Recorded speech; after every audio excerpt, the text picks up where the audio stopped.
My parents disappear every October 31st. I don't mean they'd leave for a party or a night out. No, they'd vanish. Gone without a trace by sunset, leaving me alone in the house. I'd search for them, call their names, but they were always gone, like they'd never existed. It wasn't something we ever talked about. The next morning they'd be back, acting as if nothing had happened, like it was just another night. But it wasn't. I knew that. I learned that the hard way. It all started when I was 6 years old. I remember that first Halloween like it was yesterday. I was dressed as a witch, excited to go trick-or-treating. But just as the sun dipped below the horizon, I noticed the house felt different. Cold, quiet, too quiet. I ran through the halls, calling for my mom and dad, but no one answered. Panic set in. I thought maybe they were hiding, playing a prank, but after what felt like hours of searching, I realized they were gone. The front door was locked, the windows were shut, and I was completely alone. That's when I found the first note. It was on the kitchen table, written in my mom's familiar handwriting. It simply said, "Rule 1, stay in your room. Do not come out until sunrise. Whatever you hear, ignore it." I didn't understand then. I was scared, confused, and alone. I didn't want to stay in my room. I wanted to find my parents. But something about the note made me follow the instructions. I took a flashlight and a pillow, locked myself in my room, and crawled under the covers. I thought maybe it was some kind of weird game. I wasn't sure. That night I didn't sleep much. The house creaked and groaned more than usual. I heard strange noises, soft scratching at my door, footsteps in the hallway, whispers that I couldn't quite make out. I told myself it was the wind or my imagination, but deep down, I knew it wasn't. Something was in the house with me. The next morning, when I opened my door, my parents were back. They were sitting at the kitchen table, sipping coffee like nothing had happened. I asked them where they'd gone, what had happened, but they just smiled and said I must have had a bad dream. That was the beginning. Every Halloween after that was the same. My parents would disappear just before nightfall, leaving me alone with a note. Each year, the instructions got a little more specific, a little more ominous. By the time I was 8, the notes included things like Rule 2, don't look out the windows, and Rule 3, don't respond if someone calls your name. And the noises, they got worse. One year when I was 9, the sounds outside my room became unbearable. There were knocks on the door, not gentle, but loud, insistent pounding. I pressed my hands over my ears, squeezing my eyes shut, but I couldn't block it out. The voice on the other side was familiar. My mother's voice calling my name. "Ellie, it's okay, you can come out now." She sounded so calm, so normal. For a second, I almost believed it was really her. But the rule had been clear. Do not open the door, no matter what you hear. So I didn't.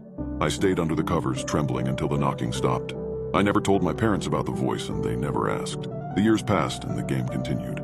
It became a twisted Halloween tradition. While other kids dressed up and collected candy, I stayed locked in my room, listening to the house come alive with things I couldn't see. I became used to the notes, the strange noises, and the feeling of being watched. It was all part of the game, my own haunted ritual. But when I turned 13, everything changed. That year, the note was different.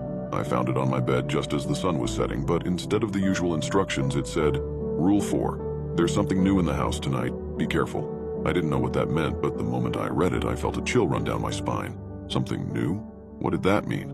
I locked my door as usual and tried to settle in for the night, but I couldn't shake the feeling that something was terribly wrong. The noises started earlier than usual. At first, it was the familiar creaks and footsteps.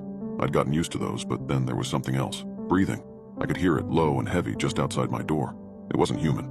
It was too slow, too deep. I pressed myself against the headboard, clutching my flashlight like a weapon, even though I knew it wouldn't help. The breathing moved away after a while, but then came the scratching. It wasn't at my door this time, it was coming from inside my room. I whipped the flashlight around, scanning the walls, the ceiling, but there was nothing. The scratching grew louder, closer, until it felt like it was coming from beneath my bed. My heart pounded in my chest, my throat dry with fear. I didn't dare look under the bed. I was too scared of what I might find. The scratching stopped abruptly, replaced by a soft, childlike giggle. The sound of it froze the blood in my veins. It wasn't me. It wasn't my parents. Something was in the room with me. I backed up against the wall, holding the flashlight out in front of me like it could protect me from whatever was there. The giggling continued, soft and mocking. I whispered to myself, "It's not real. It's just a game." But I didn't believe it anymore. Suddenly there was a loud bang on the door. The whole room seemed to shake with the force of it. I dropped the flashlight, plunging myself into darkness. The breathing was back, but this time it was right outside my door. Bang! Another hit. The door shuddered. Bang! The lock rattled. Whatever was out there was trying to get in. I scrambled to pick up the flashlight, but my hands were shaking so badly I could barely hold it. The banging grew more violent, each hit sounding like the door was about to give in. And then, just as suddenly as it started, it stopped. Silence. Pure, deafening silence. I held my breath, waiting, listening for any sign of movement. Then, the voice returned, soft and sweet like honey. "Ellie, it's okay. You can come out now." It was my mother's voice again, but this time I knew it wasn't her. I didn't answer. I didn't move. I just sat there, frozen in fear, praying for the night to end. The voice called out again, more insistent this time. "Ellie, don't be scared. It's just a game." My hands were trembling and I could barely hold on to the flashlight. The voice kept calling, but I stayed silent. I knew the rules. I knew I couldn't open the door. But then, something strange happened. The door, it began to unlock. I heard the soft click of the lock turning and the handle slowly twisted. "No," I whispered, pressing myself further against the wall, willing the door to stay shut. But it was too late. The door creaked open, just a crack, but enough for me to see a shadow in the hallway. Something tall and thin, its limbs too long, its fingers clawed. It wasn't my mother. The creature stood in the doorway, unmoving, watching me. I could feel its eyes on me, even though I couldn't see its face. My heart was pounding in my chest, and I felt like I might pass out.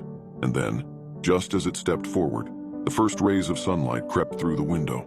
The creature recoiled, hissing like an animal, and within seconds, it was gone. The door slammed shut and the house was quiet again. I didn't leave my room until the sun was fully up. When I finally opened the door, the house was just as it had been the night before. Silent, empty, as if nothing had happened. My parents were back, sitting at the kitchen table, drinking coffee like they always did. I stumbled in, shaken and pale, and told them everything. The creature, the scratching, the voice that wasn't my mother's.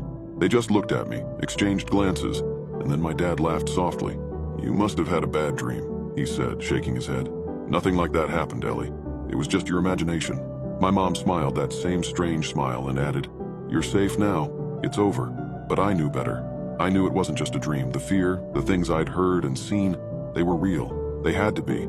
My parents didn't believe me. They never did, and that was the most terrifying part.